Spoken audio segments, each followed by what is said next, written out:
फिर नेक्स्ट है हमारे पास रीनल एनाटमी। रीनल एनाटमी में हमारे पास क्या आएगा कि ये इन्होंने इसके वस्कुलर स्ट्रक्चर्स ड्रॉ किए हुए हैं यहाँ पे। इसमें सबसे पहले है कि हम आर्टीरियल स्ट्रक्चर्स को डिस्कस कर लेते हैं। ये रीनल आर्टरी जा रही है सबसे पहले। अब ये डिवाइड होगी आगे फर्दर ये सेगमेंट्स में, तो ये सेगमेंटल आर्टरी हो गई। फिर सेगमेंटल आर्टरी जो है ये लोब्स के दरमियान में रन करेगी, तो इसको हम इंटरलोबार आर्टरी बोलेंगे। और ये जो है उसके बाद हमारे पास आगे ये इसको कवर करेगी ये कैलिसिस को, और इसको हम बोलेंगे आर्क्वेट आर्टरी। और इसकी जो एंडिंग होती है ना, छोटे छोटे बिल्कुल स्ट्रक्चर्स जो होते हैं वेस्कुलर इंटरलोब्यूलर आर्टरीज बोलते हैं इनको। अब यही हमारे पास जो इंटरलोब्यूलर आर्टरी होती है, इसी से आगे एफरेंट आर्टेरियोल निकलते हैं।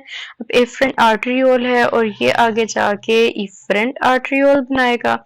मतलब जब उससे फिल्ट्रेशन होके निकलता है तो उसको इफरेंट आर्टेरियोल बोलते हैं। और दूसरा ये जो वेजा रेक्टा होता है हमारे पास, इसको वेजा रेक्टा कहते हैं। ये पेरिस होती हैं, कैपिलरीज होती हैं, ये सारी जो proximal corner tubule loop of Henle और डिस्टल कॉर्नर ट्यूब्यूल के इर्द गिर्द जो है वो रैप हुई हुई हैं, तो ये वेजा रेक्टा होता है। ठीक है, अब अगर हम इसको रिपीट कर लें तो रीनल आर्टरी है, फिर उसके बाद सेगमेंटल आर्टरी है, उसके बाद लोब्स के दरमियान इंटरलोबार आर्टरी, फिर आर्क्वेट आर्टरी, फिर इंटरलोब्यूलर आर्टरी है।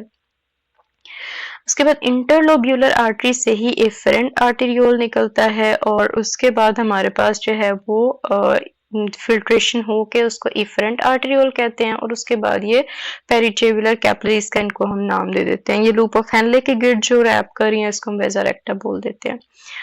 अब हमारे पास दूसरी चीज है रीनल वेन। रीनल वेन कैसे बनती है? वो स्मॉल स्ट्रक्चर से लार्ज की तरफ आती है। तो सबसे पहले इसमें यही जो है वो नेम होंगे वेन्स के भी, लेकिन ये कि सीक्वेंस ऑपोजिट हो जाएगा।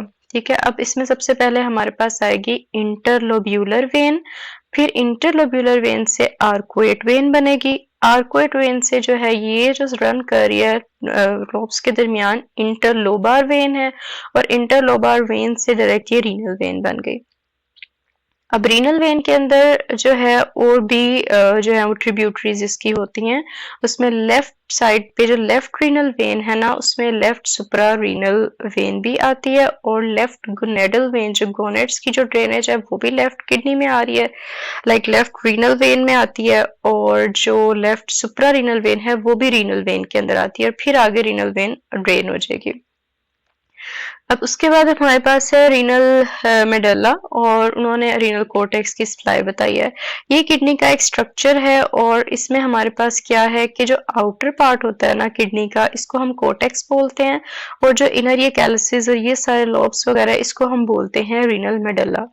ठीक है, जो कोर्टेक्स की सप्लाई है वो ज्यादा है, मेडल्ला की सप्लाई वो कहते हैं कि सिग्निफिकेंटली लेस ब्लड फ्लो इसमें जाता है, तो जिसकी वजह से मेडल्ला जो है ना वो ससेप्टेबल होता है हाइपोक्सिया से। इस्कीमिक डैमेज जो है वो इसमें जल्दी स्टार्ट हो जाता है। ठीक है, अब हम लेफ्ट किडनी लेते हैं डोनर के तौर पर, या राइट किडनी। अगर हमने किडनी ट्रांसप्लांटेशन करना है तो लेफ्ट किडनी को हम डोनर ट्रांसप्लांटेशन में यूज करेंगे एज अ जो डोनर है जिसने किडनी देनी है उसकी कौन सी किडनी आप निकालना प्रेफर करेंगे? आप लेफ्ट किडनी निकालना प्रेफर करेंगे। क्यों? क्योंकि उसकी लॉन्गर रीनल वेन होती है। ठीक है, वो ज्यादा देर दूर तक जाके जो है ना वो हम उसमें कर सकते हैं, पेशेंट के अंदर लगा सकते हैं। ठीक है, उसकी वेन का कोर्स लंबा है। ओके, उसके बाद हमारे पास है एनाटमी इसकी रीनल की बहुत छोटी है किडनी की।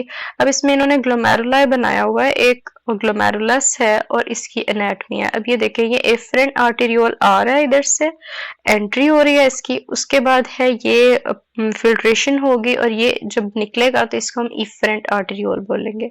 इनकी लाइनिंग्स के दरमियान जो इर्द गिर्द है ना वो एंडोथीलियल सेल्स कहलाते हैं, और एंडोथेलियल सेल्स हैं। अब ये हमारे पास यहाँ पर क्या है? अब इसके सामने जो है ना ये डिस्टल कॉन्वोल्यूटेड ट्यूब्यूल पड़ा हुआ है, और ट्यूब्यूल की जो एक साइड है उसी के अंदर मैक्यूला डेंसा होता है, जो सोडियम को सेंस करता है कि किडनीज में आ रहा है, ज्यादा रीअब्सॉर्ब हो रहा है या कम रीअब्सॉर्ब हो रहा है, लाइक ब्लड में सोडियम कम है ज्यादा है, उसको सेंस करेगा।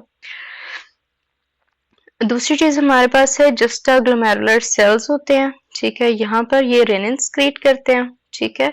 अब हमारे पास क्या हो गया, मैक्यूला डेंसा सोडियम को सेंस करेगा, जस्टा ग्लोमेरुलर सेल्स हैं जो रेनिन प्रोड्यूस करते हैं, जिससे आगे एल्डोस्टेरोन पाथवे चलता है, एंजियोटेंसिन एल्डोस्टेरोन पाथवे, और दरमियान में ये मेसेंजियल सेल्स जो है ना वो पड़े हुए हैं। अब हम इसकी लेयर्स की बात करें, सेल लेयर्स की, तो इसमें हमारे पास सबसे आउटर साइड पे जो ग्रीन कलर के हैं ये पोडोसाइट्स होते हैं, विसरल लेयर, उसके नीचे ये जो बेसमेंट मेम्ब्रेन आ जाती है, और सबसे नीचे किडनीज की फिनेस्ट्रेटेड कैपिलरी एंडोथेलियम होती है, जो अगर डैमेज होगी तो हम उसमें कह सकते हैं कि प्रोटीन्स वगैरह का प्रोटीन्स लूज होना शुरू हो जाते हैं, या फिर वो बेसिकली होती है कि चार्ज जब मेम्ब्रेन का डिस्टर्ब हो जाता है तो उसकी वजह से प्रोटीन लीक करना शुरू हो जाता है। अब उसके बाद हमारे पास इसमें क्या है कि ये बोमेन कैप्सूल है, ये पेराइटल लेयर, और जो अंदर वाली पोडोसाइट्स की लेयर होती है इसको हम कहते हैं ये विसरल लेयर है, ठीक है। बोमेन कैप्सूल पेराइटल और पोडोसाइट्स की लेयर विसरल। एनाटॉमी रीनल की इतनी दी हुई थी यहाँ।